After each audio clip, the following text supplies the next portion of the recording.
6 months pregnant, I suddenly could hear the fetus's thoughts. My daughter was crying, "Mom, my sister is pinching my umbilical cord, it hurts so much." I believed it. I ate desperately, supplemented desperately, and even asked the doctor if there was any medicine to inhibit my sister's growth. On the day of delivery, the baby was too large, and I suffered a massive hemorrhage. Only the older sister was born. The younger sister died in the womb. Before my consciousness faded, I saw the older sister give me a strange smile. "Fool, I'll gladly take the fortune of you and your sister, along with Dad's." The daughter I desperately protected turned out to be a born evil seed. When I opened my eyes again, I had returned to the first day. I heard her inner thoughts. 1. A sharp pain twisted in my abdomen. I awoke from the darkness. An unfamiliar ceiling, a familiar chandelier. This is the bedroom I share with Zhou Ian. I'm not dead. I reach out and touch my highly swollen belly. Warm, real, a sharp, thin voice explodes directly in my mind. "Mom, my sister is pinching my umbilical cord again.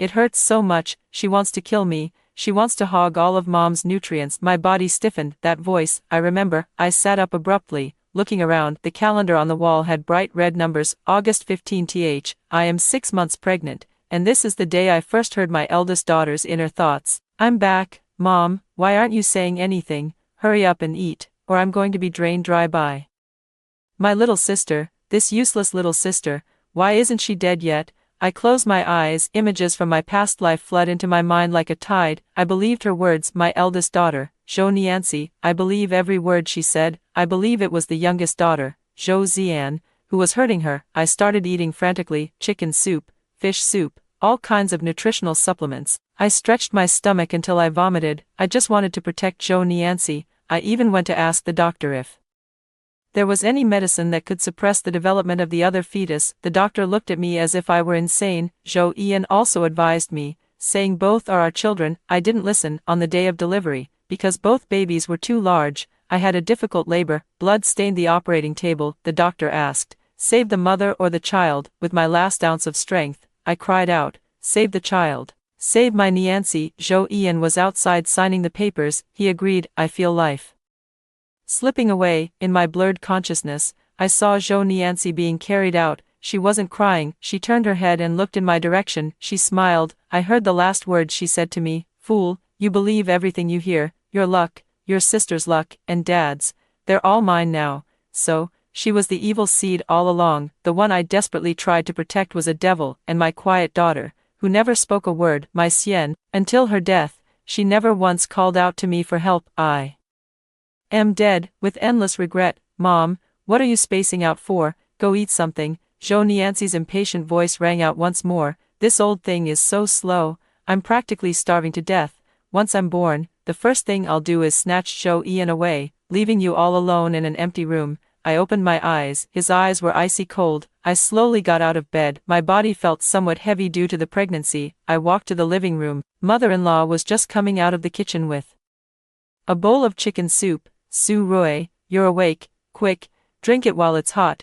It's good for you and the baby." In my past life, it was after drinking this bowl of soup that I started my journey of being force-fed. I looked at that bowl of greasy chicken soup. My stomach churned violently. "Drink it quickly. This is good stuff. Drink it, and both of us can grow up. Then squeeze that useless one to death." Zhou Nianxi screamed excitedly. I picked up the bowl. Under my mother-in-law's expectant gaze, I walked to the sink. Splash, a whole bowl of chicken soup was poured in. "Too, Su Rui, what are you doing?" The mother-in-law's startled cry rang out from behind. Her voice was sharp, filled with disbelief. I ignored her. I turned on the faucet. The water stream washed over the greasy surface of the bowl. "You're crazy, you foolish woman. You actually poured out the soup." Zhou Nianxi was screaming frantically in my mind. "That's mine. That's my nourishment. Do you want to starve me to death? Do you want that little waste to succeed?" I washed the dishes with an expressionless face. "Su Rui, have you lost your mind? That's the free-range chicken soup I've been stewing all morning."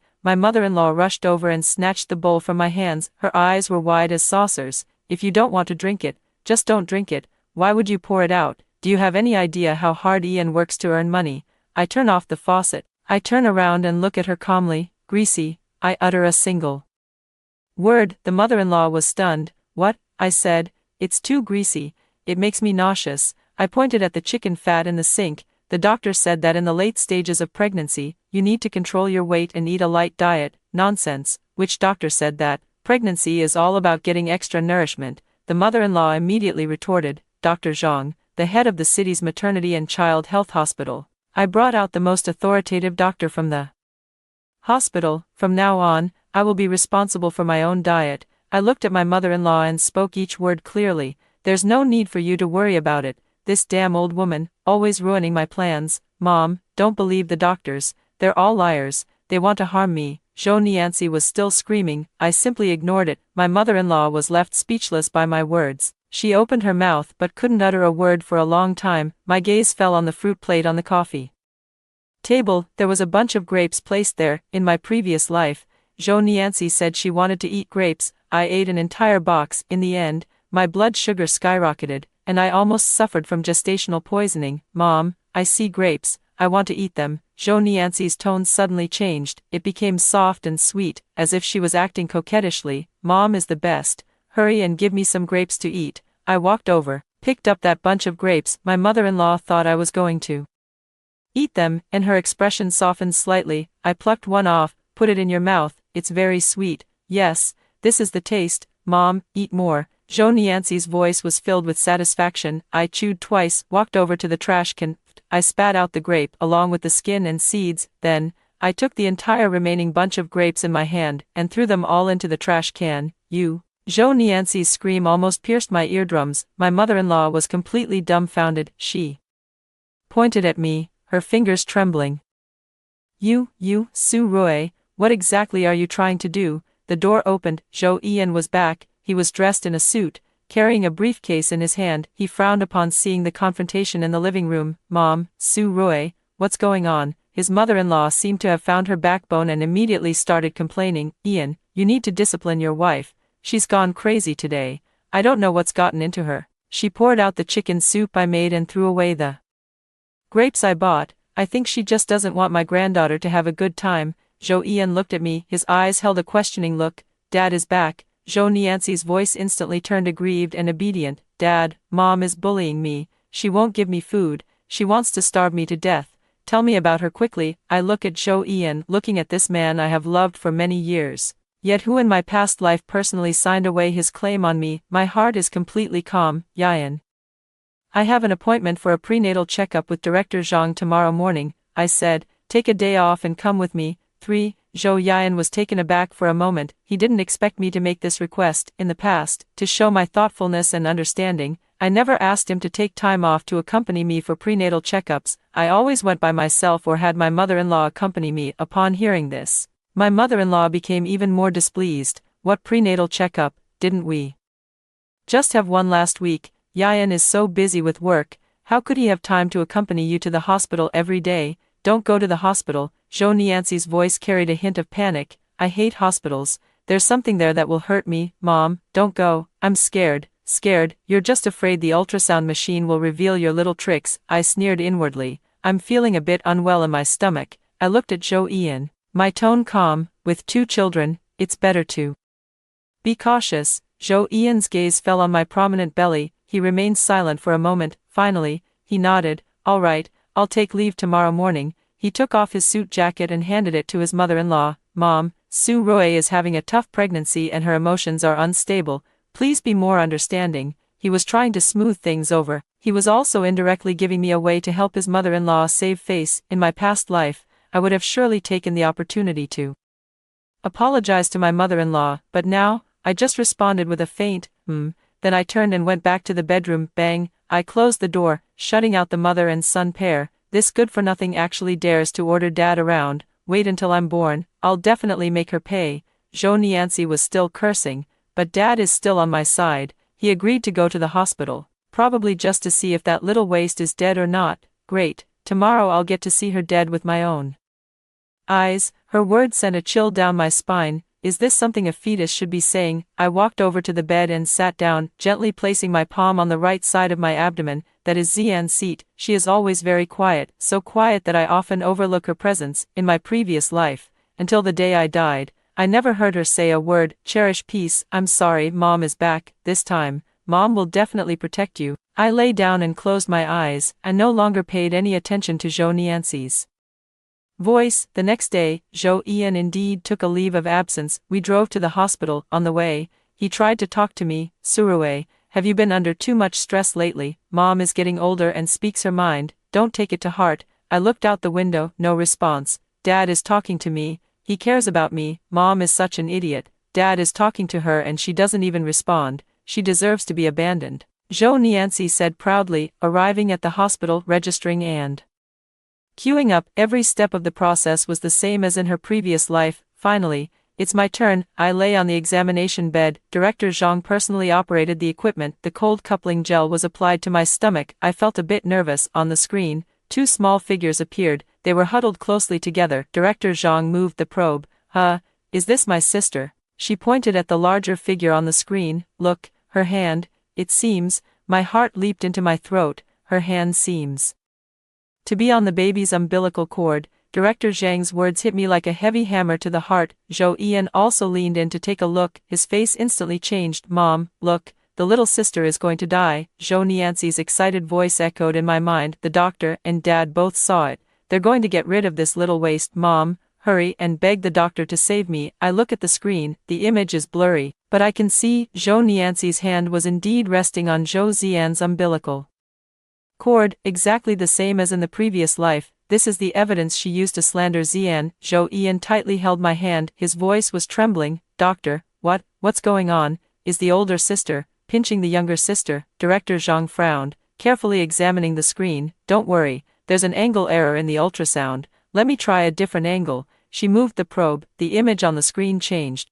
I see it clearly. Zhou Nianzi's hand was not resting on it. Instead, it was gripping it tightly. For Zhou Ian's voice carried a fear he himself had not yet realized. He believed it, just like me in my past life. The moment I saw that scene, I condemned Zian. Dad saw it too. That's great. He's definitely going to hate that little waste of space to death. Zhou Nianzi cheered excitedly in my mind. Mom, hurry up and cry. Act pitiful. Quick, tell the doctor and Dad that your stomach hurts because your sister pinched you. Hurry up, you fool. Her urging was sharp and piercing. I ignored her. My gaze calmly settled on Director Zhang's face. Director Zhang, I spoke, my voice steady, unlike that of a worried mother. In a twin pregnancy, can one fetus's hand grip the other's umbilical cord like this? I deliberately used the word grip instead of hitching a ride. Zhou Ian suddenly looked at me. His eyes were filled with confusion. Director Zhang also glanced at me with some surprise. She adjusted her glasses and took a closer look at the screen.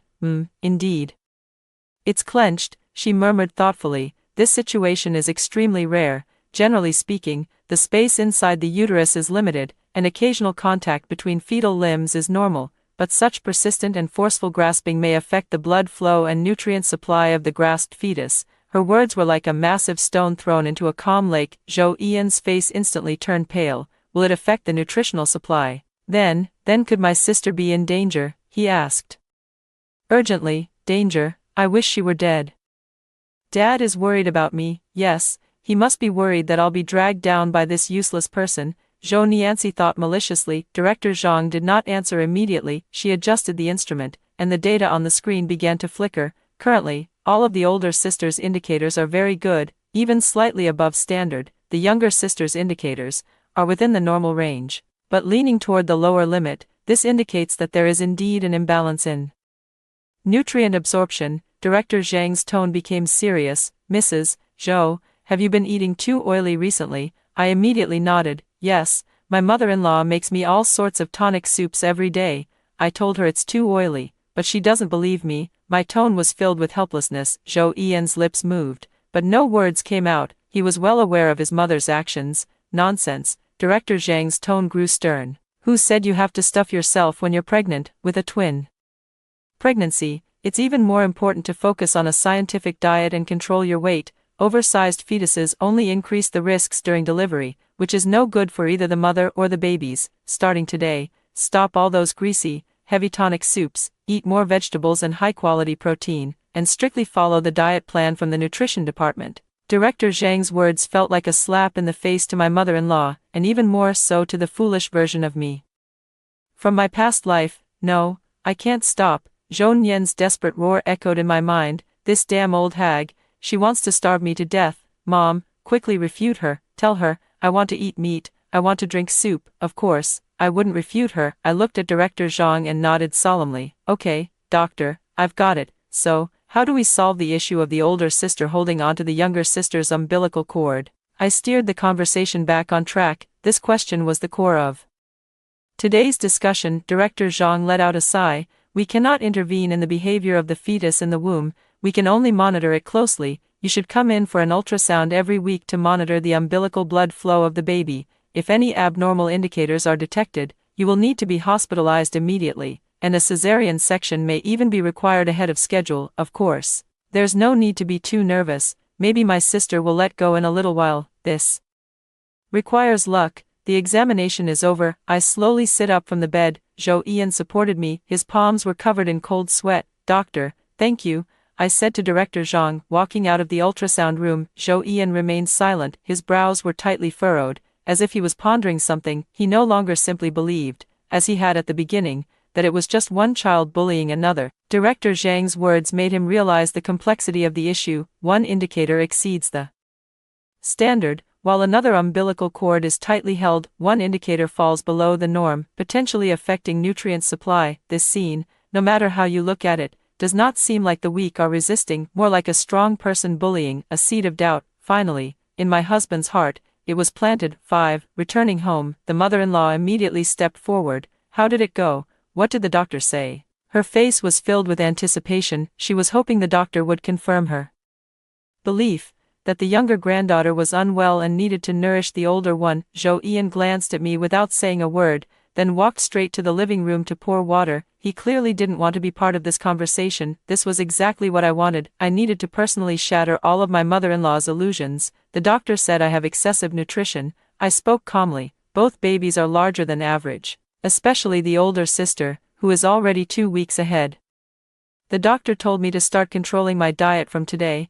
I can't have any greasy soups anymore. The old woman's smile froze on her face. How is that possible? Did the doctor make a mistake? Bigger is better. Bigger means healthier. Yayan weighed 8 pounds when he was born, so strong and sturdy. She was still clinging to her outdated theories. Exactly. This doctor is a quack. Mom, don't listen to her. Let's keep drinking the soup. Zhou Nianxi was still fanning the flames. Mom, I looked at her, my gaze more resolute than ever before. I am the one giving birth, and I am the one bearing the risks. If the baby is too large and leads to a difficult delivery, the one lying on the operating table will still be me. So, starting today, I will decide what I eat. If you feel sorry for the soup you stewed, drink it yourself or give it to Ian. Don't bring it in front of me again. My words were spoken without any courtesy. My mother-in-law's face flushed red and then turned pale. She probably never imagined that I, who had always been so docile, would say such things. She trembled with anger, her lips quivering, and looked at Zhou Ian, hoping he would judge the situation. Ian, listen to this. Just listen to what she's saying. Zhou Ian held a water glass and leaned back on the sofa. He wearily pinched the bridge of his nose. Mom, let's just do as Su Rui suggested. We should listen to the doctor's advice. He didn't support me, but he didn't oppose me either. He simply chose to believe that authority. But for the mother-in-law, this was already a bolt from the blue. She couldn't believe that her own son would actually side with his wife. She stomped her foot, turned, and went into the kitchen, where the clatter of pots and pans could be heard. Trash? What a piece of trash. Can't even handle your own mother. Zhou Nianxi was fuming in my mind. It's fine. If you won't give it to me, I'll figure it out myself. I refuse to believe I can't suck that little waste to death. I paid no attention to her. I walked straight into the study. Turning on the computer, I began searching for information on umbilical cord entanglement in twin pregnancies and twin-to-twin transfusion syndrome. In my previous life, I knew nothing about all of this. I only knew to trust Zhou Nianxi's words, foolishly stuffing myself. In this life, I will arm myself with science. I want Zhou Ian to see not a hysterical madwoman, but a rational, calm mother who is striving to learn in order to protect her child. The entire afternoon, I spent it reading various medical papers and case studies. The more I read, the heavier my heart became. Zhou Nianxi's behavior has already gone beyond that of an ordinary fetus. It was an attack with a clear purpose. Evening, Zhou Ian walked into the study. He stared at the dense medical terminology on my computer screen. Stunned, Su Rui. You're looking at these? I pointed to a case on the screen. Look at this, it's very similar to our situation. It's also twins. one baby grabbed the other's lifeline. In the end, the result was that both children— I didn't finish the sentence, but Zhou Ian understood. His expression grew even more serious. Stop looking. He turned off my computer. Don't scare yourself. Didn't the doctor say we should just observe, Ian? I looked up, meeting his eyes directly. I don't believe in luck. I only trust myself. If observation can't solve the problem, I'll find a doctor who can. Across the country, across the world, I'll search. In my eyes, there is no fear, no panic, only the determination to burn one's boats. Zhou Ian looked at me, remaining silent for a long time. He saw a kind of strength in my eyes that he had never seen before. It was a kind of fearless resolve that belongs to a mother, putting on an act. In the end, you still want to harm me. Just you wait, I'll make you suffer for this. Suddenly, a sharp, stabbing pain shot through my lower abdomen. It felt as if a needle were piercing my womb. I groaned, and cold sweat instantly broke out on my forehead.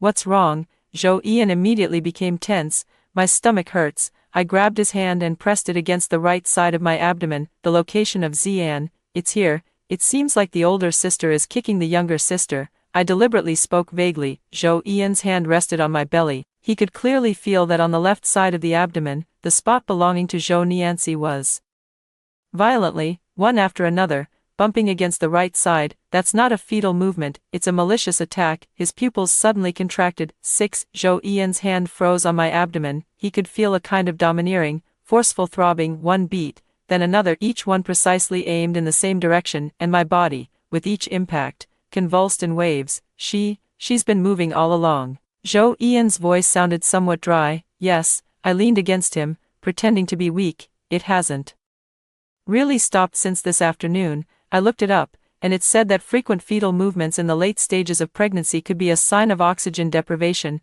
I subtly fed him the information I had gathered. Zhou Ian's expression grew increasingly grim. He was a man who believed in science and logic. Everything happening before his eyes was overturning his understanding. How can a fetus have such intense, sustained, and targeted aggressive behavior? This defies common sense. Kick you to death. Kick you to death, you little waste. And you, foolish woman, how dare you not give me delicious food? I'll make you all suffer together. Zhou Nianzi's roar confirmed my suspicions. She was seeking revenge. Revenge for me pouring out the chicken soup. Revenge for me throwing away the grapes. Revenge for me not listening to her. She was trying to punish me and Xian in this way. The pain lasted for about 10 minutes. Zhou Nianzi also seemed tired. The impact in my abdomen finally stopped. I let out a long sigh of relief. Cold sweat had already soaked through my pajamas. Zhou Ian helped me sit down on the edge of the bed. He poured a glass of warm water for me. Su Rui, we'll go to the hospital tomorrow. His voice carried an unquestionable determination.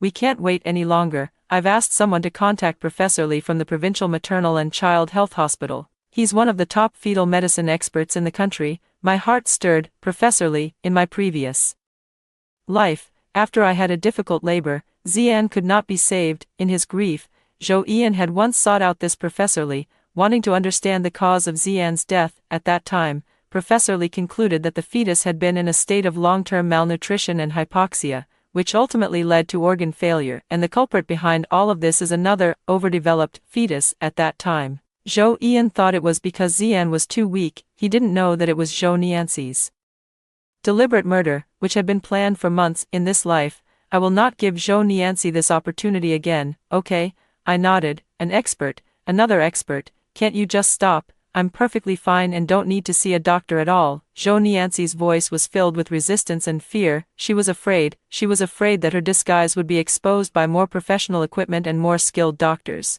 I absolutely cannot let you go, Mom. Tell Dad quickly that your stomach doesn't hurt anymore. You're all better. Say it now. She started ordering me. How could I possibly listen to her? Not only am I going, but I also need to make thorough preparations. Early the next morning, Zhou Ian went to arrange for a car and make an appointment. Seeing that we were heading to the hospital again, my mother-in-law looked very displeased. Going again? Do you think the hospital is your own home? Getting checked every day. The radiation isn't good for the child. She was still going on about her baseless theories. I walked right past her without even bothering to say a word. Before heading out, I walked into the kitchen, opened the refrigerator, and took out the half bunch of grapes left over from yesterday. In front of my mother-in-law, I slowly ate one. Grapes. It's grapes. Zhou Nianzi's voice instantly became joyful. You know what's good for you. Quick, eat more. I didn't eat any more. I threw all the leftovers into the trash can, then, I took out an apple and took a big bite. Crunch. The roar in my head sounded again, a familiar,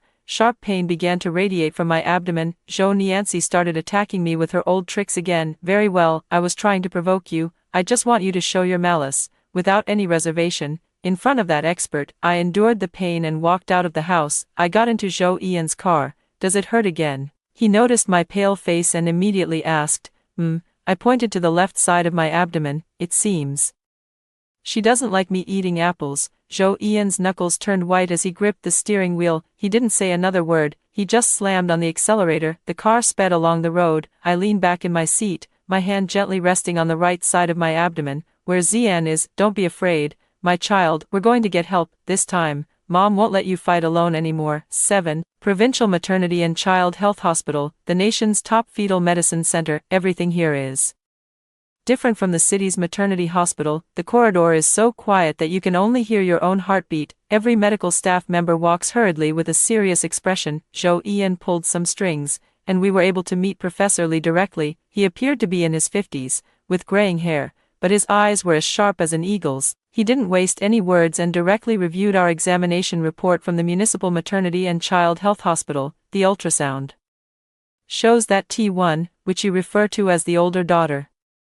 is persistently grasping T2's umbilical cord. Professor Li pointed at the blurry ultrasound image. There are regular, directional impacts in the abdomen. Is that correct? He looked at me. I nodded. Yes, it happens every day, especially after I eat something she doesn't like. I chose my words carefully. I didn't say, Zhou Nianzi doesn't like it, but rather, she doesn't like it. I placed myself in the position of an objective, confused mother. Professor Li's gaze lingered on my face for a few seconds. Mr. Zhou, have you personally experienced that kind of impact? He then turned to Zhou Ian. Zhou Ian's expression was grim. I've felt it. His voice was somewhat hoarse. That wasn't a fetal movement, it was more like an attack. He said the word. Professor Li nodded. Understood. Go and get a detailed 4-dimensional color ultrasound. I need real-time dynamic images. Also, do a fetal heart rate monitoring. Separate monitoring. We were taken to another examination room. The equipment here is much more advanced than that at the Municipal Maternity and Child Health Hospital. The screen is larger,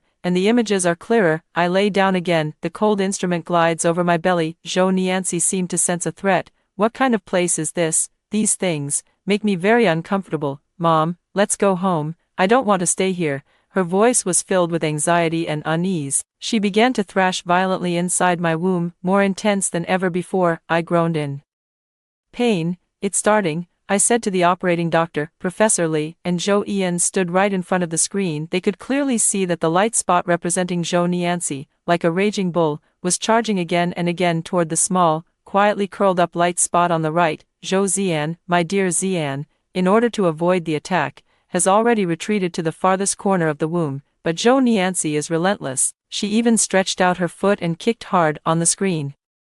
The light spot representing Xian trembled incessantly due to the violent impact. Zhou Ian's breathing instantly stopped. His eyes were fixed on the screen, his fists clenched so tightly they creaked. Any word seemed pale and powerless in the face of such a vivid scene. This was not an illusion. It is not my speculation. This is what is happening. A deliberate, cruel reality. Get away. All of you. Get away, this little waste. Why isn't she dead yet? It's infuriating me. Zhou Nian was still roaring.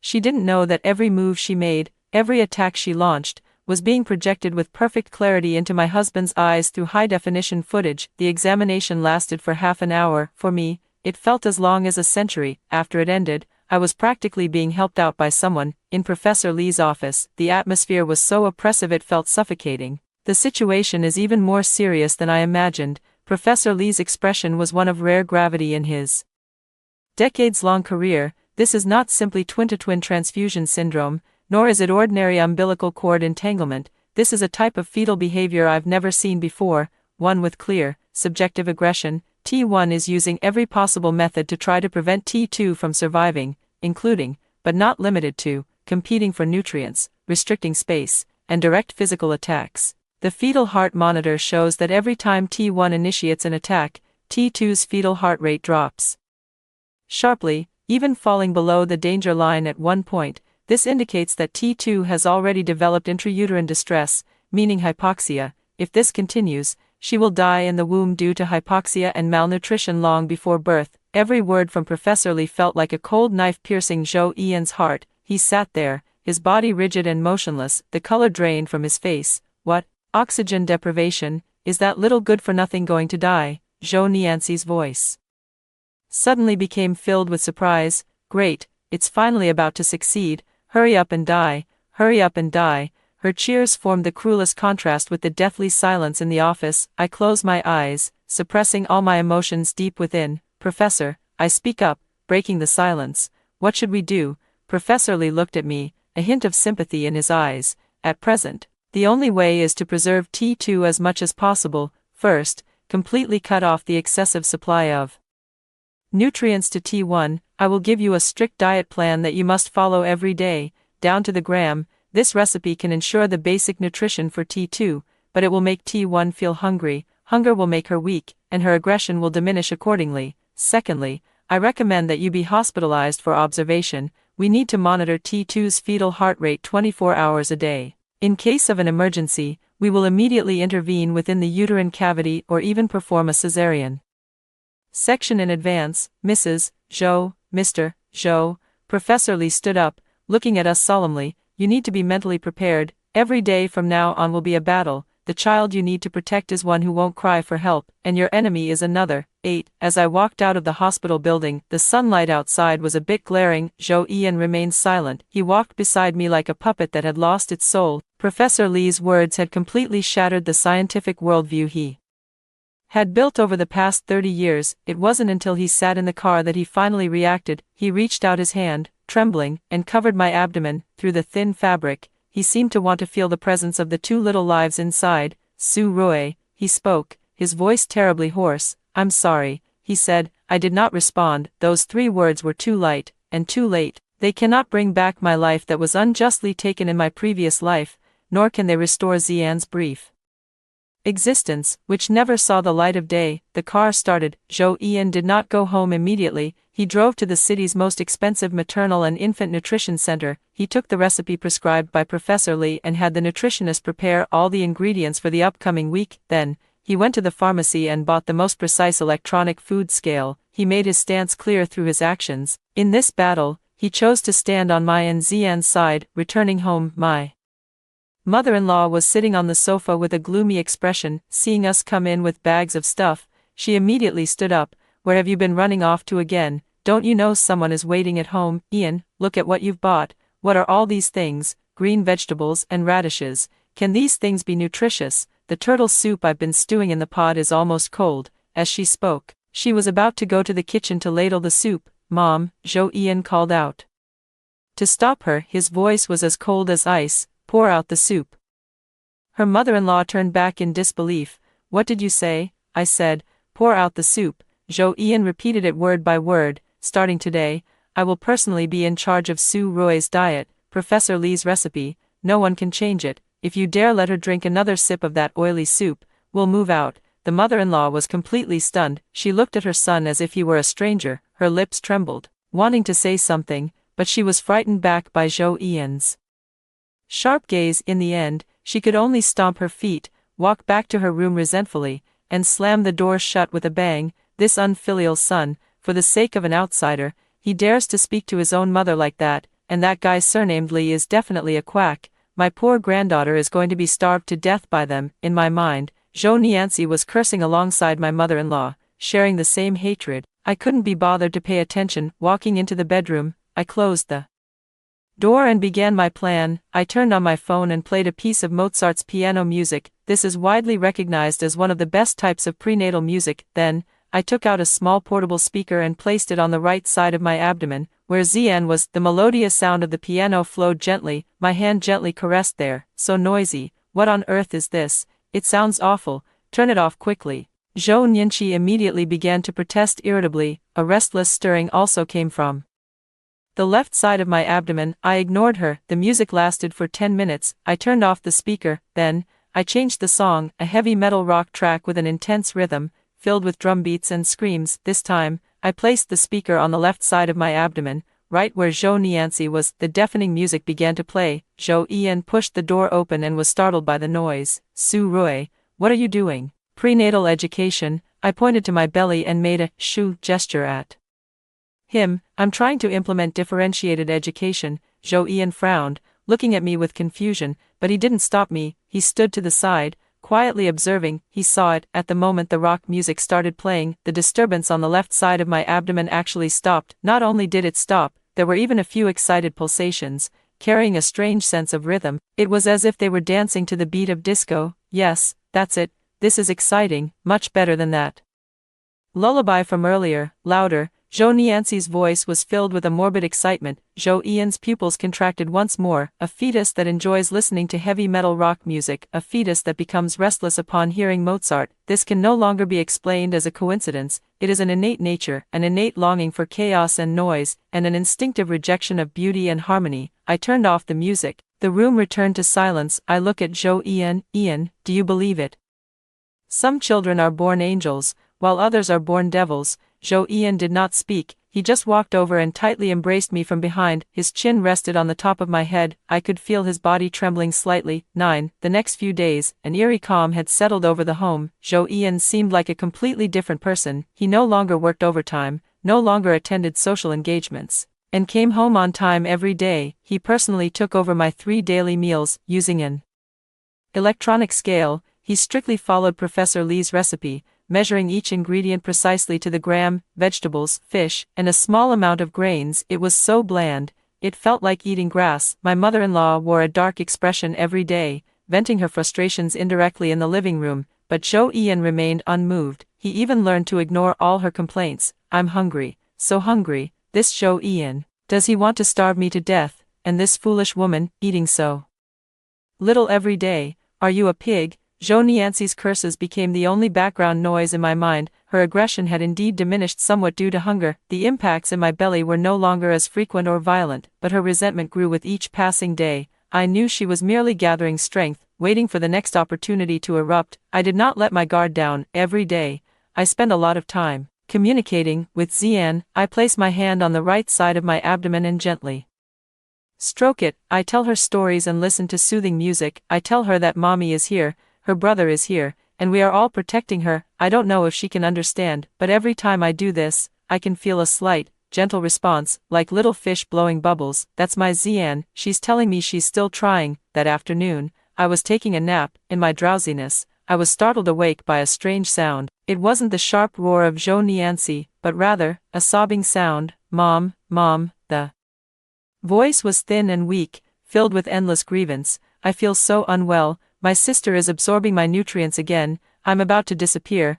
I suddenly opened my eyes. This tone, it's exactly the same as when she first deceived me. She changed her strategy. She realized that aggressive attacks would only make Zhou Ian and me more vigilant, so she picked up the weapon she was most skilled at once again: pretense, and to gain sympathy. Mom, don't you love me anymore, just because the doctor said a few words? Are you going to starve me to death? I am your eldest daughter. Her voice was like an invisible needle, trying to pierce its way into my heart. If I were still the foolish Su Rui from my past life, I would probably have softened by now. I would have already started doubting myself, wondering if I had truly done something wrong. But now, my heart is harder than iron and stone. I sat up expressionlessly, walked to the living room. Grandma was sitting alone on the sofa, wiping away tears. Seeing me come out, she immediately turned her head to the side and snorted heavily. I ignored her. I walked straight to the refrigerator and opened the door. The nutritional meals prepared by Zhou Ian for me are all sorted and placed in airtight containers. I take out a box of sliced apples. Apples, apples again. Is this woman deaf? I said I'm not feeling well. I want soup. I want meat. Zhou Nianxi's tearful voice carried a hint of barely concealed anger. I picked up an apple and took a bite. Crisp, sweet. Woo, Mama, I'm really in so much pain. Please save me. She started crying again. The cries were mournful, as if she were truly enduring immense pain. At that moment, the mother-in-law suddenly rushed over from the sofa. She snatched the apple from my hand and threw it fiercely to the ground. Eat, eat, eat. All you ever think about is eating. Pointing at my nose, she cried out with tears streaming down her face. You heartless woman. Are you trying to starve my precious granddaughter to death? I heard it all in my room today. The baby is crying. She's calling out to me. She says she's hungry. She says she's in pain. I froze. She heard it. Impossible. Only I can hear thoughts. Can Grandma hear me? Zhou Nianzi was also stunned, immediately. Her voice was filled with ecstasy. Great, Grandma is my savior. Grandma, hurry, help me teach this bad woman a lesson, make her cook me chicken soup. My mother-in-law cried even harder when she saw that I didn't react. Su Rui, do you have any conscience left? That's your own child too, how could you treat her like this? I'm telling you, if you don't get your nutrients back today, I'll die right in front of you. She started throwing a tantrum. This was her usual tactic against Zhou Ian. First, she cries, then, she makes a scene, finally, she threatens to hang herself. Zhou Ian always gives in. The door opened, Zhou Ian returned, seeing the tense scene in the living room. His eyebrows immediately furrowed. Mom, what are you doing again? What am I doing? I'm saving my granddaughter. Seeing her son return, the mother-in-law felt even more emboldened. She plopped down on the ground, slapping her thigh and wailing loudly, Yan, you need to control your wife, she's going to starve our child to death. I just heard the baby crying in the womb, begging for food. What a sin, what did our Zhou family do to deserve such a heartless woman? Zhou Ian's face instantly turned extremely grim. He looked at me, his expression complicated. I knew he didn't believe his mother's words, but faced with his mother's tantrum, he also felt an unprecedented sense of difficulty. Daddy's home. Dad, look, Mom is bullying me, and she's bullying Grandma too. You should scold her, make her go cook for me. Zhou Nianzi was excitedly directing me in my mind. It was as if she could already see the dawn of victory. I looked at my mother-in-law, who was throwing a tantrum on the floor. I watched Zhou Ian, caught between two difficult choices, and I felt the malicious presence in my womb, gloating with satisfaction. Suddenly, I felt extremely tired. It's all so ridiculous. I slowly walked up to my mother-in-law. In their shocked gazes, I slowly crouched down. Then, I raised my hand, hard. I gave myself a slap. 10. Slap. A crisp sound echoed through the living room. Everyone froze. Zhou Ian's pupils contracted sharply. The mother-in-law, sitting on the ground wailing, also forgot her next move. She's hitting herself. Zhou Nianzi's voice was filled with shock and confusion. Is this idiot crazy? My cheek was burning with pain, but I couldn't feel it. I looked at Zhou Ian. Tears, large and heavy, rolled from my eyes. This is not a disguise, it is the accumulation of all the grievances, pain, and despair from 2 lifetimes, buried deep in the heart at this moment. It has found an outlet for release. Ian, I spoke, my voice hoarse and broken. I'm sorry, it's my fault. I shouldn't have poured out the soup Mom made, I shouldn't have disobeyed. I deserve to die. As I spoke, I raised my hand, ready to slap myself again. Zhou Ian rushed over and grabbed my wrist. His grip was strong, causing me intense pain. Su Rui, what are you doing? He growled at me, his eyes bloodshot. Don't do this. I looked at him and smiled bitterly. What can I do? What can I do? Mom says I have a heart as venomous as a snake's, that I want to starve my own child. She said she heard the child crying. Yan, I heard it too. I pointed to my head, tears streaming down even more fiercely. I hear it every day. A voice tells me to eat more, to make up for it desperately, or else the sister will be killed by the younger sister. Another voice tells me not to eat, to control, or else both children will be in danger. I'm going crazy. I don't know who to believe. I can't tell which is an illusion and which is reality. As soon as I close my eyes, all I hear is the doctor saying, difficult labor, massive hemorrhage, both mother and child lost. I'm scared. I'm really so scared. I grabbed his arm, my nails digging deep into his flesh. I feel like there are 2 little monsters living inside my body. They're fighting, they're forcing me, they're going to tear me in half. I screamed at the top of my lungs. I portrayed a pregnant woman tormented by pregnancy hormones, family conflicts, and fear of the unknown to the point of a mental breakdown, with absolute perfection. My mother-in-law was completely stunned. She probably thought I would argue back or throw a tantrum. She never expected that I would respond to her accusations in this way, a way that was almost self-destructive and utterly devastating. Zhou Ian was completely panicked. He held me tightly, as if holding a piece of porcelain about to shatter. Stop talking, Su Rui, stop talking. It's my fault, it's all my fault. I shouldn't have let you bear so much alone. His voice was filled with regret and heartache. This woman, is her acting that good? Zhou Nianzi's skeptical voice echoed in my mind. No, she's genuinely scared. She's afraid of me. She's scared. Dad, comfort her quickly, and then let her give me something delicious to eat. Her thoughts, innocent yet malicious, she doesn't understand at all. When a person no longer even cares about their own life, they no longer have any weaknesses. I pushed Zhou Ian away. I looked at him, my eyes empty. Let's go to the hospital, I said, right now. Let the doctor cut me open, take them out. I don't want them anymore. I don't want anyone anymore. I just want to live. Please, let me live.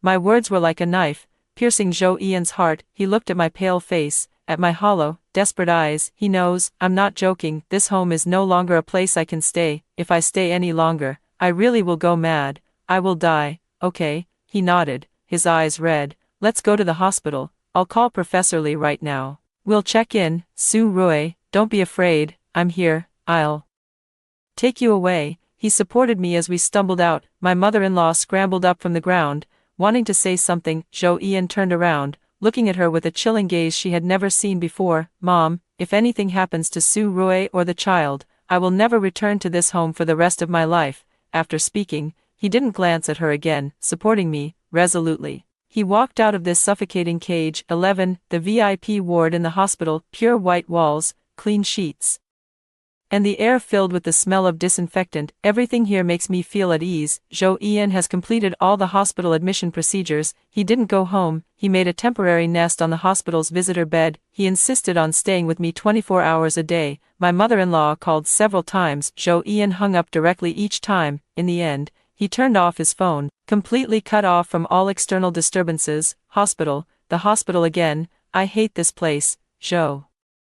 Nianxi's voice was filled with anger and unease. It's all your fault, you idiot. Stop pretending to be pitiful. Now look what you've done. You've landed me in this godforsaken place. What kind of food is this, so bland and tasteless? I'm starving to death. She curses in my mind every single day. The hospital's nutritional meals are even stricter than what Zhou Ian used to prepare. Each meal is personally delivered by a nutritionist. No oil, no sugar, and even very little salt. Zhou Nianxi's energy supply has been completely cut off. I can feel her fetal movements becoming weaker day by day. A gentle, vibrant pulse emanated from Xian's position. Professor Li visited the ward every day. The ultrasound showed that Xian's umbilical blood flow was gradually improving. The tightly clenched life channel seemed to show signs of loosening. This is good news, but Zhou Yan and I dare not take it lightly, because I know, a demon like Zhou Nianzi will never stop here. She was merely waiting for an opportunity to strike back. That evening, Zhou Ian went to fetch hot water for me. I was alone in the hospital room. I closed my eyes, savoring this rare moment of peace. Suddenly, a sharp, unexpected cramp shot through my lower abdomen. It felt as if someone were stirring my insides with a pair of red-hot tongs. I instantly curled up in pain. Cold sweat poured from my forehead and back. Fool, do you think you're safe just because you're in the hospital? Zhou Nianzi's voice was cold and venomous, full of the pleasure of revenge. You won't let me live in peace, and I won't let you either. I want you to suffer unbearably. I'm going to show you who's really in charge of your body. She began to torment me in ways I couldn't anticipate, directly attacking my body, my nerves. This pain came quickly and left just as fast. By the time Zhou Ian returned with hot water, I had already returned to normal, only my complexion was as pale as paper. What's wrong? Are you feeling unwell? He immediately asked nervously. It's nothing.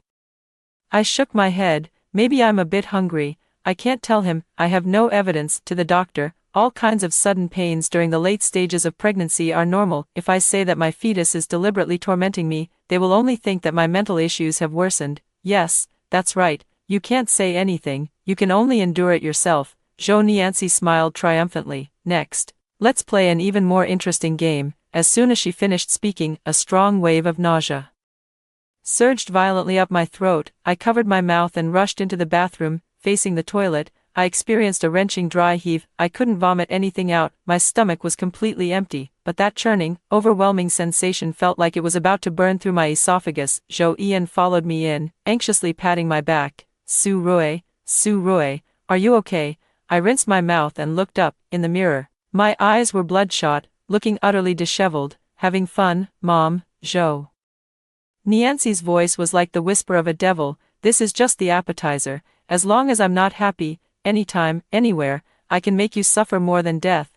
I leaned against the wall, slowly walking back to my hospital bed. Zhou Yan immediately pressed the call button. The on-duty doctor quickly arrived. A series of tests was performed on me. Blood pressure was measured, fetal heart rate was checked, and blood was drawn. The results showed that everything was normal. It could be morning sickness, or it might be due to mental stress. The doctor gave an ambiguous conclusion. Get plenty of rest and try to relax." The doctor left. Zhou Ian sat by my bed, gripping my hand tightly. His brows were tightly furrowed. "Su Rui, tell me." He looked at me, his expression extremely serious. "Is there something going on again?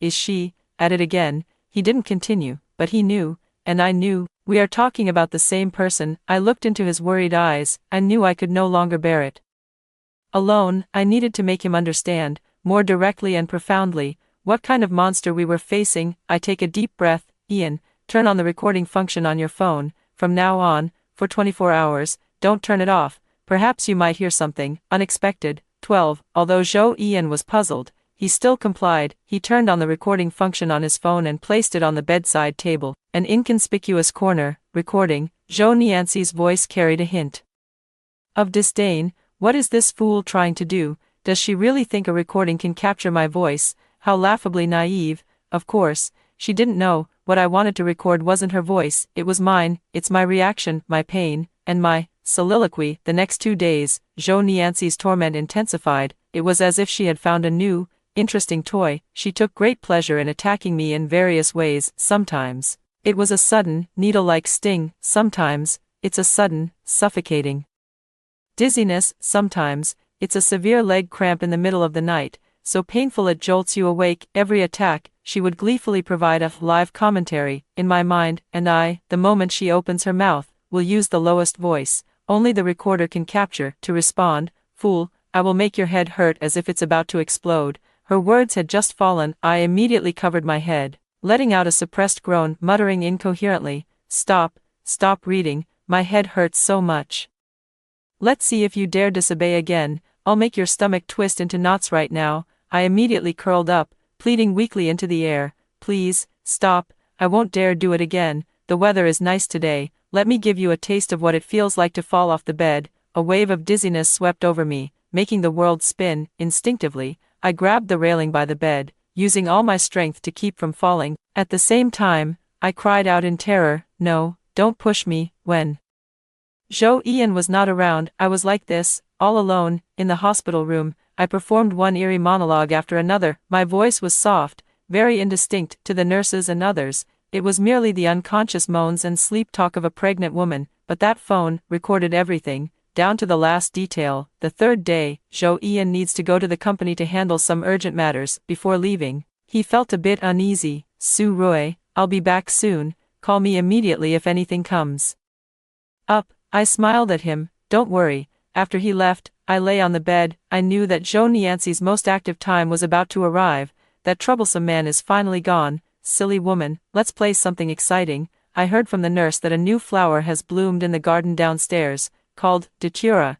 I heard that kind of flower is poisonous. What if you accidentally fell from upstairs and landed right in that flower bed? Would that make it 3 lives lost? Her words slithered into my ears like a cold, venomous snake.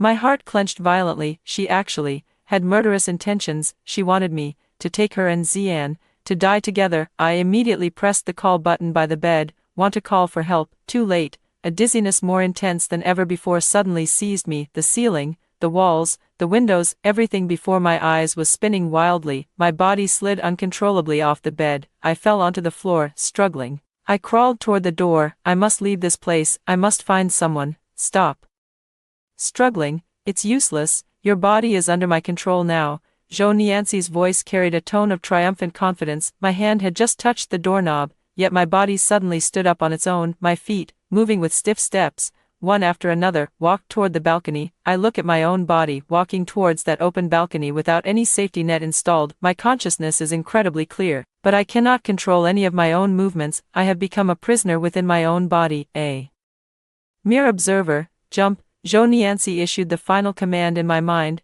"Jump, and it will all be over. You foolish, disobedient body can finally disappear." My foot has already stepped onto the balcony railing. The wind rustles through my hospital gown. Downstairs, there is the hard concrete ground, and that patch of blooming datura flowers. Death is close at hand. Cherish peace. I'm sorry, Mom. It seems like I'm going to fail again. Just as my other foot was about to step out, bang, the door of the hospital room was kicked open with a single forceful blow. Zhou Ian rushed in. Seeing the scene on the balcony, his eyes instantly turned red. "Su Rui," he let out a roar, like an enraged lion. he lunged at me. In the second before I fell, he tightly, desperately, grabbed my arm. He dragged me back from the brink of death, forcefully and relentlessly. 13. I was held tightly in Zhou Ian's embrace, his chest heaved violently, his heart pounding against my back like a drum. Fear, lingering dread, and overwhelming rage intertwined within him. Damn man, how dare you ruin my plans? Just a little more,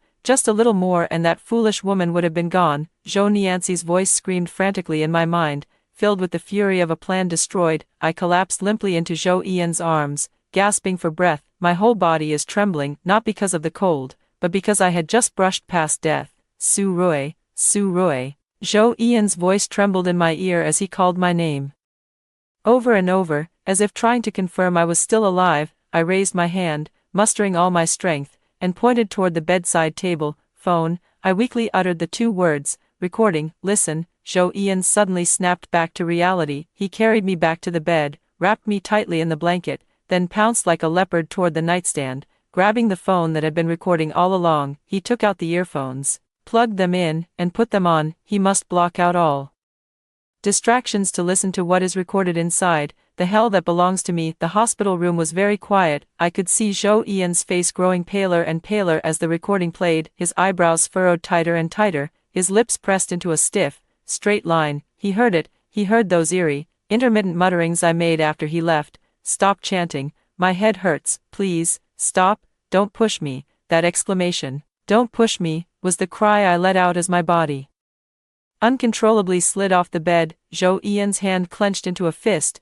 the veins on the back of his hand bulging. The recording continued. Inside came my faint yet clear voice. You want me to jump down? 1 corpse, 3 lives. No, I don't want to. Help. Someone save me. My body. I can't move. The balcony. No. In the recording, my final voice was filled with helpless and desperate sobs. Then, there was a loud sound of a door being kicked in and his own hoarse roar. Su Rui. The recording ends here. Zhou Ian took off his headphones. He didn't look at me. His gaze fell on my prominently swollen abdomen. In that gaze, there was no longer any trace of paternal warmth or anticipation, only the cold, bone-chilling chill remains, and a kind of desire to destroy everything, a maddening killing intent. He finally understood. I am not having a mental breakdown. I am not acting. Everything I have experienced is real. In a realm beyond his comprehension, there is a demon, residing within my wife's body, attempting to kill our entire family. What kind of look is that in his eyes? Zhou Nianxi also sensed the danger. What does he want to do? This man seems a bit off. Zhou Ian looked up and gazed at me. His eyes were frighteningly red. He walked to the bedside, slowly crouched down, and took my hand. His palm was cold and damp. Su Rui, he spoke, his voice hoarse as if sanded by sandpaper. I believed it. I believed all of it. I'm sorry for leaving you to face this alone for so long. My tears finally broke through the dam, not because I felt wronged, but because, in this solitary battle, I finally have an ally I can fully trust to watch my back. 14. The next day, Zhou Ian and I once again came to Professor Li's office. Overnight, my husband's demeanor underwent a dramatic transformation. He no longer showed any hesitation or struggle. The entire person was like a drawn sharp sword, calm, sharp, and with a clear target. He did not mention the recording, nor did he speak of those things that could not be explained by science. He simply presented my situation to Professor Li in a way that medicine could understand. Professor Li, my wife's condition is very unstable. She exhibited severe persecutory delusions, along with self-harm and suicidal behavior. All of her actions point to one conclusion. She believes that her unborn eldest daughter, T1, is controlling and harming her. Yesterday, she nearly jumped from the balcony of the ward. Zhou Ian's voice was devoid of any emotion, as if he were reciting a medical report, but each word made Professor Li's expression grow increasingly grave. I need objective evidence. Professor Li adjusted his glasses. I need to know whether T1's fetal movements truly have a direct, real-time correlation with my wife's mental state. I request to conduct a real-time, high-precision 4-dimensional color ultrasound monitoring on her. I hope you can see with your own eyes what that child is doing. Professor Li remained silent for a long time. In the end, he nodded. I'll arrange it. Half an hour later, I was lying on that familiar examination bed once again, the cold instrument pressed against my skin. On the massive high-definition screen, the images of 2 tiny lives were clearly displayed. Xian remained as before, quietly curled up in a corner like a well-behaved little angel. As for Zhou Nianxi, She seemed to sense something. She restlessly shifted her body in the womb, like a trapped wild beast. Here again, these cold, ghostly things again. What do you all want? Her inner voice was filled with irritation. Zhou Ian stood right in front of the screen, next to Professor Lee. He gave me a look. I understand, the plan has begun. I reach out my hand and gently place it on the right side of my abdomen, where Xian is. My voice is so gentle it could drip with tenderness. Xian, my precious, listen, Mommy is talking to you. Don't be afraid. Mommy and Daddy will protect you. You are our most beloved little angel. Angel, is she even worthy? Stupid woman, how dare you praise that little waist in front of me? Have you forgotten yesterday's lesson already? Zhou Nianzi was instantly provoked. On the screen, the figure representing her suddenly moved. She raised her foot and kicked fiercely in Xian's direction. Xian's small body trembled violently from the heavy blow. Zhou Ian's fists instantly clenched. Professor Li's brows also furrowed. I did not stop. I continued speaking to Xian in the gentlest voice. I hummed a lullaby for her, telling her how beautiful the world outside was. I said that when she was born, her father would buy her the most beautiful princess dress, and her mother would take her to the amusement park. Every word I spoke felt like a whip, lashing fiercely at Zhou Nianzi's nerves. Shut up, shut up, shut up, you biased old thing. Those are all mine. The princess dress is mine. The amusement park is mine too. You and Dad can only love me alone. That little waste, she only deserves to die. Her anger reached its peak. She was no longer satisfied with just punching and kicking. She turned around abruptly. She turned her face toward the direction of the probe. The high-definition 4D ultrasound captured her features with perfect accuracy. On the screen, a face that belonged to an infant, one that should have been innocent and pure. At this moment, twisted by extreme anger and jealousy, it contorted into a ferocious, ugly, demon-like expression. Her mouth opened wide, as if letting out a silent roar. Even through the belly, the tightly closed eyes seemed to radiate a bone-chilling, venomous resentment. The entire examination room instantly fell into a deathly silence. The nurse operating the instrument instinctively covered her mouth, letting out a muffled gasp. Zhou Ian's body stiffened like a stone sculpture. Professor Li, a top expert accustomed to dealing with various difficult and complex cases, his hand was also trembling slightly. He stared at the screen at that face, which was not of the human category, but that of a devil. Word by word, he squeezed out a few words through gritted teeth. Record all of this, everything. 15. In Professor Li's office, on the massive display screen, the video was playing on a loop. That ferocious, distorted face was enlarged and frozen frame by frame, over and over again. Each time, it delivered a powerful visual impact and a shudder from the depths of the soul. Professor Li turned off the video. He took off his glasses and wearily rubbed the space between his eyebrows. In the office, it was so quiet you could hear a pin drop. A long time passed. He put his glasses back on and looked at us. In his eyes, there was an unprecedented gravity and determination. Mr. Zhou, Mrs. Zhou, as a doctor, everything I say must be based on science. From a scientific perspective, fetus T1, your eldest daughter, exhibits an extremely rare and highly aggressive pathological condition. Her existence poses the most direct and severe threat to the life safety of fetus T2 and the mother. He paused, as if searching for the most precise words. In my 30 years of medical practice, I have never encountered such a case. This is beyond the scope of our current medical understanding, but data doesn't lie, and images don't lie. My conclusion is, Professor Li looked at us, enunciating each word with utmost clarity. Terminate the pregnancy immediately, without delay. These were the words Zhou Ian and I most wanted to hear. Professor, what do you mean? Zhou Ian pressed further. Proceed with a cesarean section in advance. At the current gestational age, both babies are considered premature, especially T2, due to long-term malnutrition, will need to be admitted to the neonatal intensive care unit immediately after birth. There will be risks, but, Professor Li's tone was unequivocal, this is the only way to save both her and Mrs. Zhou's lives. Every additional day she spends in the womb increases your danger by 1 more point. I recommend scheduling the surgery at 32 weeks of pregnancy, which is 2 weeks from now. This is the minimum safety threshold for T2's survival. Zhou Ian and I exchanged a glance. We both saw the same determination in each other's eyes. We agree, Zhou Ian said. Everything is in your hands, Professor. And so, the matter was settled. The final day of the decisive battle was marked on the calendar. A bright red circle. After leaving Professor Li's office, the first thing Zhou Ian did was call his grandmother. The moment the call connected, my mother-in-law's loud voice came through. Ian, you finally know to call me. How's that crazy wife of yours? Has she started eating yet? Ian's face showed no expression whatsoever. Mom, pack your things and go back to your hometown today. There was silence on the other end of the line. A few seconds later, there was the mother-in-law's disbelieving scream. What did you say? You want me to go back to my hometown, you unfilial son? For that woman, you're trying to drive me away. Su Rui needs an absolutely quiet environment to rest during her pregnancy. Ian's voice was as cold as ice. This place is not suitable for you. I'm not leaving. This is my home. Why should I go? The mother-in-law started to throw a tantrum. Ian, I've sent you that video, Ian said calmly. Take a good look at what your beloved eldest granddaughter really looks like. After saying that, he hung up the phone.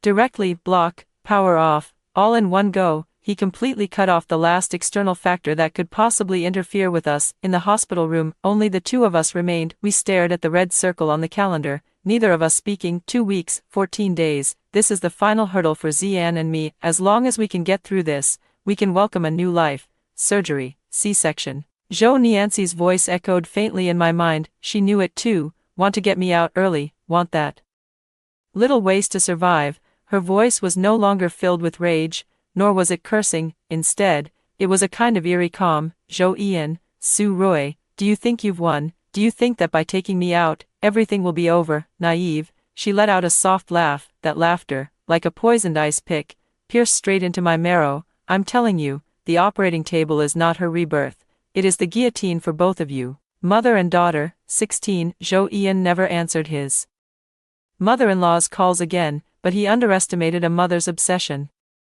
2 days later, the door of the hospital room was slammed open by a tremendous force. My mother-in-law charged in like a lioness, her eyes bloodshot. Behind her, there were a few relatives whose names I couldn't recall. Each of them wore an accusatory expression on their face. Su Rui, my mother-in-law's target, was clear. She headed straight for my hospital bed. Ian stepped forward, like a wall, blocking the space between me and her. Mom, what are you doing here? His voice was devoid of warmth. What am I doing here? I came to see my son, who's been bewitched by a vixen. My mother-in-law pointed at Ian's nose and scolded him. And my poor eldest granddaughter. She turned to me again, her eyes filled with hatred. You poisonous woman, what on earth did you show Yan? I asked around. And those kinds of videos can all be faked. You want to use such despicable methods to harm my granddaughter. How cruel you are. Grandma is here. Grandma has come to save me. Zhou Nianxi's voice, silent for 2 days, suddenly echoed in my mind, filled with the wild joy of surviving a disaster. Grandma, quick, tear that woman's mouth apart, let her know who the real master of the Zhou family is. I leaned against the headboard, watching the farce unfold before me with a cold gaze. The last trace of patience vanished from Ian's face. Security. He took out his phone and was about to make a call. How dare you? The mother-in-law snatched his phone and slammed it hard on the ground. The phone screen shattered instantly. Ian, I'm putting my foot down today. If you still consider me your mother, make this woman apologize to my granddaughter right now, then go home and make up for everything you've missed. Otherwise, I'll act as if I never had a son like you. The relatives behind her also began to chime in, speaking all at once. That's right, Ian, your mother has had such a hard time raising you. How can you upset her like this, all for the sake of an outsider? It's normal for a woman to have wild thoughts when she's pregnant. Just go along with her a bit more, and it'll be fine. Making a scene at the hospital. How embarrassing. These voices buzzed in my ears like countless flies. I saw Ian's fists clenched so tightly they creaked. His suppressed anger was on the verge of erupting. I shook my head at him. Then, I turned to look at my mother-in-law. Mom, I speak, my voice calm. The video Yan showed you is real. That child, my eldest daughter, Zhou Nianxi, wanted to kill me. She also wanted to kill her younger sister, Zian. She is not a normal child. She is a monster. My words instantly silenced the entire hospital room. My mother-in-law probably never expected me to speak so bluntly, so calmly. Uttering such words, a few seconds later, she erupted into even sharper screams. You're talking nonsense. You're insane. I think you're the one who's gone mad. I think you're the monster. You're jealous. You're just jealous that my eldest granddaughter is healthier than the younger one. Ian, did you hear that? She admitted it. She admitted herself that she wants to harm the child. Yan paid no attention to her shouting. He bent down and picked up the phone with the cracked screen from the ground. He swiped his finger a few times.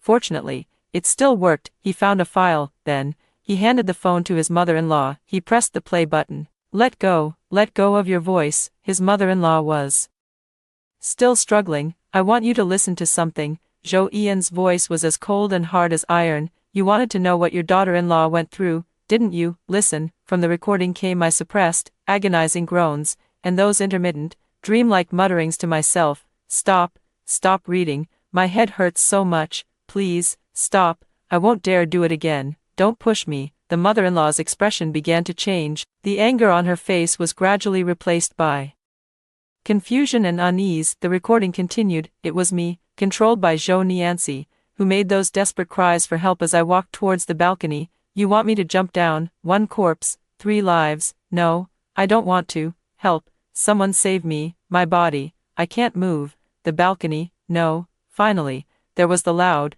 forceful sound of the door being kicked in, and that heart-wrenching, soul-tearing roar from Zhou Ian, Su Rui. The recording ended. In the hospital room, a deathly silence fell. The relatives who had come to cause trouble were filled with embarrassment and fear on their faces. Instinctively taking a step back, my mother-in-law stood there in a daze, as if all the strength had been drained from her body. She looked at Zhou Ian, her lips trembling, unable to utter a single word. Zhou Ian took back his phone. He looked at his mother, his eyes devoid of any familial affection, only endless, icy disappointment remained. Mom, now, do you still want me to go home? Do you still want Su Rui to apologize to your good granddaughter? Do you still want me to go along with her? Each of his questions felt like a slap, harshly striking his mother-in-law's face. Mother-in-law's body swayed, almost losing her balance. This man is insane. He actually recorded all of this. Grandma, don't believe him. It's all fake. This woman is an actress. Zhou Nianxi was still screaming frantically in my mind, trying to make one last desperate struggle, but it was already useless. Zhou Ian turned around and said to those relatives, esteemed elders, I apologize for the scene today. Family scandals should not be aired in public, but I can no longer keep this hidden. My wife is now hanging by a thread. She is risking her life to protect my other child. From today onward, if anyone dares to come here and say a single word that upsets her, it is I, Zhou Ian, your lifelong enemy. After saying this, he opened the door to the hospital room. He made a gesture of please. Those relatives, as if granted a pardon, rushed out of the hospital room as if fleeing. Finally, only the mother-in-law remained. She stood there, like a statue that had lost its soul. In the end, she said nothing. Hunched over, with unsteady steps, she walked out. Zhou Ian closed the door. The world was finally quiet. He walked over and took my hand. I'm sorry, Su Rui. I promise, there won't be a next time. I looked at him and gently shook my head. Ian, thank you. 17. There are only 10 days left until the surgery. These 10 days have been eerily calm. Zhou Nianxi has fallen completely silent. She no longer curses, no longer attacks, and even her inner thoughts rarely surface, as if she had truly fallen into a deep sleep due to hunger. But I know this isn't true. Before the storm arrives, it is always exceptionally calm. She is gathering her strength to deliver the most fatal blow to me and Xian on the operating table. I did not let my guard down. I devoted all my time and energy to building a connection with Xian. I played Mozart's music for her every day, tell her Andersen's fairy tales. I tell her over and over again, Xian, don't be afraid, Mom is here, Mommy loves you.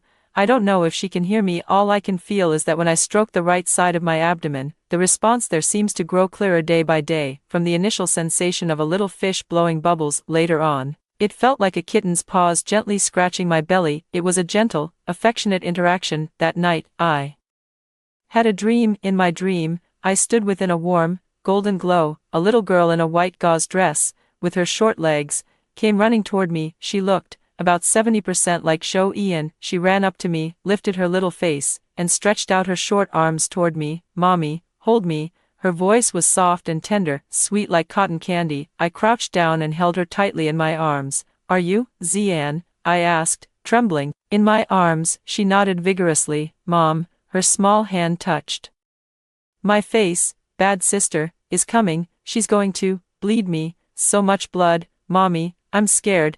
My heart sank abruptly. I woke up from the dream, drenched in cold sweat. I instinctively glanced at the digital clock on the bedside table. 3 o'clock in the morning. At that very moment, a sudden, intense abdominal pain struck without warning. Not a stabbing pain, nor a cramping one, but a kind of pain that feels like a tearing, downward pull, contractions, fool, do you think you can wait 2 more weeks? Zhou Nianxi's resentful voice exploded in my mind once again after many days. I can't wait any longer, tonight will be your last night, I want all of you to die outside the operating room, she's forcing me into premature labor. The intense pain made it almost impossible for me to breathe. Using all my strength, I pressed the call button by the bed. Zhou Ian was startled awake, and his face instantly turned pale when he saw my agony. Su Rui, what's wrong with you? Contractions.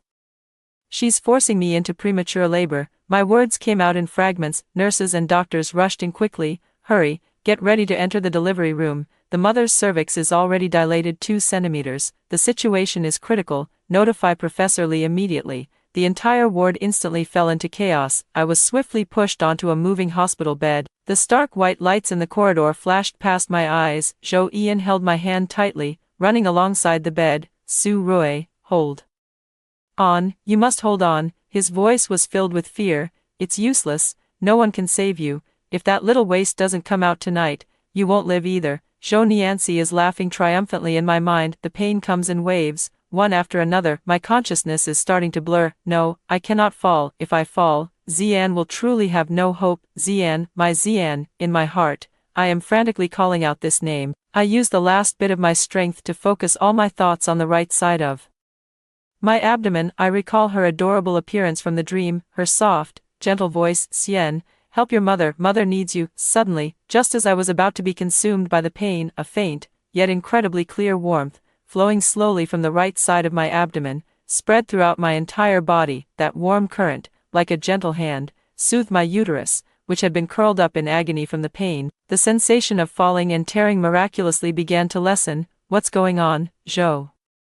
Nianxi's laughter came to an abrupt halt. This little waste, what is she doing? My power, why? Her voice was filled with disbelief and astonishment. Immediately, a thin, timid, yet incredibly resolute voice, for the first time, it rang so clearly in my mind. Mom, don't be afraid, Xian, protect you. 18, it's Xian, it's my Xian, she's responding to me, she's using her feeble strength to resist Zhou Nianxi's attack. That warm current is her power, a kind of warm, life-filled energy, completely opposite to Zhou Nianxi's cold and sinister power. The intensity of the contractions is decreasing. The doctor monitoring the instrument let out an exclamation of disbelief. How is that possible? It was so strong just moments ago. Professor Lee had already rushed over. He stared at the curve on the instrument, his brow furrowed tightly. The mother's blood pressure and heart rate are beginning to stabilize. A miracle. This is truly a medical miracle. Only I know, this is not a miracle. This is my daughter, protecting me. Impossible, absolutely impossible. This little waste, how could she possibly have such power? You stop right there, stop, Zhou Nianxi roared furiously in my mind. She intensified the force of her attack. My abdomen began to ache with waves of pain once more, but this time, it was different from before. Every time Zhou Nianxi's attack comes, Xian's warm power immediately surges up, enveloping and dissolving the pain. It's like a battle between light and darkness. My womb has become their battlefield. I am no longer a helpless victim, I have become Xian's ally. I close my eyes, channeling all my love and all my thoughts to the little life on the right side of my abdomen. Xian, keep fighting, Mom is with you. The pain, pulled between two forces, remained within a range I could bear. My consciousness was exceptionally clear. Professor Lee made a decisive move. We can't wait any longer. Prepare for surgery immediately. The mother's condition is temporarily stable. This is our only chance. I was wheeled straight into the operating room. Zhou Ian was stopped at the door. He grabbed my hand and refused to let go. Su Rui, I'll wait for you to come out. You and Xian, I'll wait for both of you to come out. His eyes were red, his voice choked with emotion. I nodded to him. Don't worry. The door to the operating room slowly closed, blocking out Zhou Ian's anxious gaze. The cold light shone on my face. The anesthesiologist began administering spinal anesthesia to me. My lower body gradually lost sensation. Surgery, do you think you can win like this? Su Rui, Zhou Ian, you underestimate me too much. Zhou Nianxi's voice once again became calm and venomous. The failed premature birth plan did not discourage her. Instead, it made her subsequent plans appear even more sinister and terrifying. Do you know what is most feared in a cesarean section? She asked softly and eerily. It's a massive hemorrhage. It's the kind of massive hemorrhage where the blood bank can't supply blood fast enough. My heart skipped a beat. there's a major artery on your uterine wall. That's a good thing. Just as the doctor cuts you open, I'll use all my strength to break it. Blood will gush out like a fountain, the doctors will be in a panic, and they'll rush to save you, the adult, first, by then, who will have the time to care about that little waste that's already oxygen deprived. She will die in your belly, suffocated to death, and you will also die on this operating table from excessive blood loss. Su Roy, see how good I am. I'll let you mother and daughter die together. On the road to the underworld, you'll have company. Her words, like the most vicious curse, wormed their way into my ears. So, this was her final plan all along, perish together. No, not perish together. It seems she has a way to survive such a disaster. The doctor is already prepared. Professor Lee personally took charge. He stood by my side, giving me an encouraging look. Don't be afraid, we're all here. A blue sterile cloth blocked my view. I can't see what's happening below, but I can feel it. The scalpel is about to cut through my skin. I have to tell him, I have to tell Professor Lee about this plan, but how should I say it? Say that my daughter, in my mind, is giving me a live broadcast of her murder plan. They would just give me a sedative shot that would play right into Zhou Nianxi's hands. What should I do? What should I do, Mom? Xian's voice rang out once more. Don't be afraid, use your thoughts, tell Dad. Thoughts, tell Dad. I suddenly opened my eyes. I gaze at the massive, circular shadowless lamp on the ceiling of the operating room. The lampshade is as smooth and polished as a mirror. It clearly reflects the entire scene of the operating room. It also reflects the anxious figure standing outside the glass observation window. Zhou Ian. He hasn't left, he is outside, watching me. I focus all my concentration. I look at his reflection in the shadowless lamp. In my heart, I shout with all my strength, An massive hemorrhage. She's going to rupture my aorta. Hurry, inform Professor Lee. Prepare the plasma, get the hemostatic forceps ready. Hurry. 19. My consciousness, like a red-hot awl, strained with all its might to pierce the reflection in the shadowless lamp. Ian, massive hemorrhage, the aorta. I don't know if this mental cry can penetrate that thick layer of glass. All I know is that this is my only hope. Zhou Ian stood outside the observation window, his face pressed tightly against the glass, his eyes fixed intently on the operating table. He saw it. He saw my lips moving silently. He saw in my eyes that desperate, final plea for help. Between us, there seems to be an invisible thread, instantly connected. He took a sudden step back, the color draining from his face. A massive, concrete fear seized him. It wasn't fear of the unknown, but a specific word, blood. He remembered every warning I had given before, every prophecy. He remembered that recording that made his soul tremble. He no longer had any doubts. Bang! He slammed his fist hard against the observation window's glass. Professor Lee, he let out a beast-like roar. Massive hemorrhage. She's going to cause a massive hemorrhage. Prepare the plasma. Hurry, prepare the plasma. The nurses and doctors in the operating room were startled by the sudden roar. They looked out the window in confusion at the frantic man. The family is emotional. Ask him to leave. A young doctor frowned. No. Professor Lee raised his head, his gaze passing through the crowd to meet mine. He understood the affirmation in my eyes. This man, who had practiced medicine for 30 years, at this moment, abandoned all his science and reason. He chose to believe the intuition of a woman in labor, on the verge of death. Do as he says. Professor Lee's voice, calm and resolute, echoed throughout the operating room. Emergency blood bank dispatch. Prepare all types of arterial clamps, pressurized infusion, epinephrine on standby.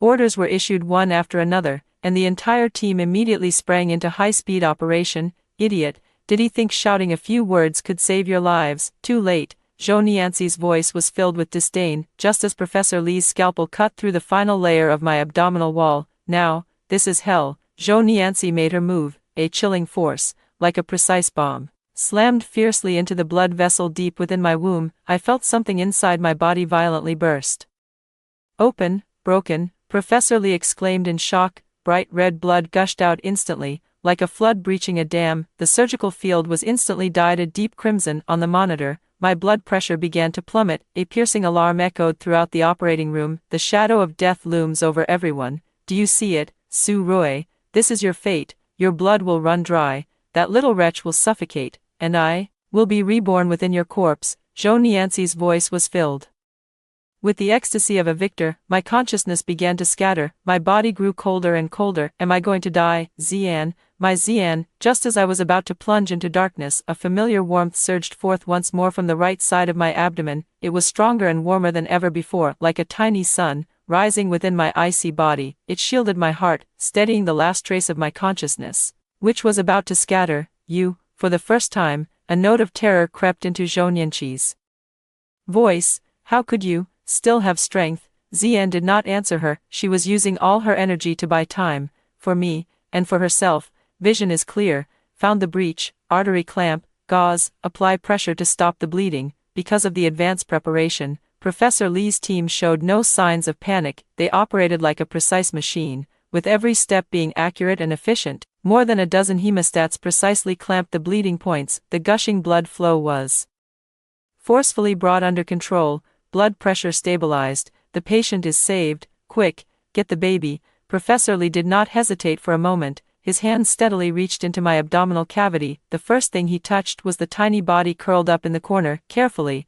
he lifted her out. It was a very small baby girl. Her skin was slightly bluish from lack of oxygen. She did not cry, only weakly opened her eyes. Those eyes were as clear as a spring of water. She looked at the world with a hint of curiosity. It's a girl. Quick, take her to the neonatal department. The nurse took her and rushed out of the operating room. Immediately after, Professor Li delivered the other child, Zhou Nianqi. She was much larger and sturdier than Xian. Her skin was rosy, brimming with vitality, but she did not cry. She was held upside down, taken away from the warm womb. Her tightly shut eyes suddenly flew open. In there was no confusion of a newborn, only resentment, anger, and unwillingness. How could this be? How could you still be alive? Su Rui, Zhou Ian, and that little good-for-nothing. I won't let you off. I will never let you off. In my mind, she let out the most vicious, final roar. Perhaps the anger had reached its peak. From her tiny mouth, which should have been letting out loud cries, instead came a low, guttural sound, not belonging to a human infant, a sound akin to that of a beast. Roar 20. When I woke up, I was already in the VIP intensive care unit. Various instruments surrounded me, emitting beeping sounds. Zhou Ian was lying by my bedside, tightly holding my hand. On his chin, a stubble of dark beard had sprouted. He looked utterly exhausted and haggard. Sensing my movement, he suddenly lifted his head. Seeing my eyes open, his own instantly reddened. Su Rui, he spoke, his voice so hoarse it was almost unrecognizable. You're awake. You're finally awake. He pressed my hand against his face. Warm tears fell onto the back of my hand. This strong man, who had never shed a single tear in front of me at this moment, crying like a child. Child, I asked weakly, how is Xian? She is fine. Zhou Ian quickly wiped away his tears and forced a smile at me. She's in the neonatal intensive care unit. Professor Li said she's a little miracle. Although she was born prematurely and is very underweight, her vital signs are remarkably strong. She'll be able to come out after a little more observation. I breathed a sigh of relief. My Xian has survived. What about the other one? I asked. At the mention of Zhou Nianqi, the smile vanished from Zhou Ian's face. His gaze grew complex and icy. She is also alive. Her body is very healthy, even sturdier than a full-term baby. But, he paused for a moment, she's strange. Su Rui, she doesn't cry, and she doesn't fuss. She just opens her eyes and looks at everyone who approaches her. That look, not like a baby, more like. He didn't go on, but I knew what he wanted to say. Like a cold-blooded animal scrutinizing its prey. Professor Li walked in. He saw that I was awake and also showed a relieved expression. Mrs. Zhou, you have created a miracle of life, he said to me, losing over 4,000 milliliters of blood. An ordinary person would have. Your will to survive is the strongest I've ever seen. And Mr. Zhou, Professor Li looked at Zhou Ian, that timely warning of yours saved 3 lives, your wife's and your child's. Although I cannot scientifically explain how you predicted that massive hemorrhage, but the facts have proven that your intuition is frighteningly accurate. Zhou Ian did not respond to this praise. He looked at Professor Li and posed a question. Professor, did you all hear that piercing cry when Zhou Nianqi was born? Professor Li's expression instantly turned grave. He nodded. I heard it. All the medical staff present heard it. That was not a cry. We have conducted a comprehensive examination of her vocal cords and vocal system. There are no abnormalities, that is to say, from a physiological standpoint, she is fully capable of producing a normal cry, but she didn't. Zhou Ian took out a small voice recorder from his pocket. It wasn't the phone that had been shattered earlier, but a new one. Professor, after my wife was wheeled into the operating room, I stuck this on the glass of the observation window. I thought maybe it could record something. I think you should listen to this. He pressed the play button. From the recorder came first the chaotic noise of the operating room, a mix of various instruments and voices. Then, it was Zhou Ian's own roar as he smashed the window, and Professor Li's decisive voice giving the command. Everything was just as we had experienced, until the moment Zhou Nianzi was extracted. In the recording, her low, eerie roar was the first thing to be heard. Immediately, just as the roar fell silent, a voice, incredibly clear yet chillingly cold, like that of a ghostly child, drifted out. From the voice recorder, "I will never let you go." The voice was sharp, venomous, filled with a malice that did not belong to this world. Professor Li's body jolted violently, the color drained from his face at a visible speed. He stared fixedly at the voice recorder, as if it contained a demon from hell. Zhou Ian turned off the recording. He looked at Professor Li. "Professor, now, do you believe it? What has my wife been facing all along?" Professor Li remained silent. He slumped into the chair, utterly disheartened. The solid scientific worldview he had built over 30 years of his career, at this moment, was completely shattered by this recording from another dimension. He knows, what he delivered might not have been a child, but rather, one clad in human skin, a devil. 21. 3 days later, a consultation, led by Professor Li and bringing together the province's top experts in pediatrics, neurology, and psychiatry, was secretly convened in the hospital's conference room. The subject of the consultation was Zhou Nianzi. The ghost face video from the 4D ultrasound, that recording from the operating room, capturing inhuman screams and vicious curses, was played over and over again. The entire conference room fell into a dead silence. On the faces of all the experts, there was unmistakable shock and fear. Finally, an unprecedented diagnostic report was placed before me and Zhou Ian. Zhou Nianzi was preliminarily diagnosed with an extremely rare congenital indiscriminate malevolence disorder. Her brain structure is significantly different from that of a normal person. The areas responsible for empathy and emotions are almost in a dormant state. The area responsible for aggression and desire, however, is unusually active. In the words of experts, she was born without the humanity cord. She cannot feel love, nor can she generate sympathy. All her actions are driven solely by the most primal desires and malice. Her existence poses an unpredictable and immense potential threat to herself, her family, and even society as a whole. The final recommendation is to send her to the only psychiatric research institution in the country equipped with a special infant and toddler care center for long-term, isolated observation and treatment. That means Zhou Nianzi will grow up in a completely isolated environment. Her entire life will be spent under the cold surveillance of instruments and researchers. Perhaps this is her best, and only, destination. Zhou Ian and I signed the document. From the moment the signature was signed, the name Zhou Nianzi was completely erased from our lives. On the day the procedures were completed, my mother-in-law came. She seemed to have aged more than 10 years in an instant, with most of her hair turned white. She didn't cry or curse anymore. She just stood by my hospital bed, looking at me for a very, very long time. Finally, she took out an old, worn-out passbook from her pocket and pressed it into my hand. "This is all the money I've saved over the years." Her voice was hoarse. "The password is Ian's birthday. For Xian, consider it the last bit of affection from me as a grandmother. I am sorry to all of you. I am sorry to Xian." After saying this, she bowed deeply. Then, she turned around and staggered away. I watched her retreating figure, my heart a whirlwind of mixed emotions. I handed the bankbook to Zhou Ian, without even glancing at it. He donated all the money in it to the hospital's newborn foundation in Xian's name, to help those premature babies, like Xian, who fight so tenaciously for life. Half a month later, I was discharged from the hospital. A month later, Xian also returned to my side from the incubator. We moved, leaving behind the house that held too many nightmares. In a sunny neighborhood, we began our brand new life. Xian grew up quickly. She loved to smile. Whenever she smiled, her eyes would curve into two beautiful little crescents, exactly the same as in the dream. Her favorite thing is to snuggle in Zhou Ian's arms and use her little hands to grab her father's chin. Zhou Ian has completely become a doting father. He clumsily learns to change diapers and prepare formula. The first thing I do when I get home from work every day is rush to the nursery,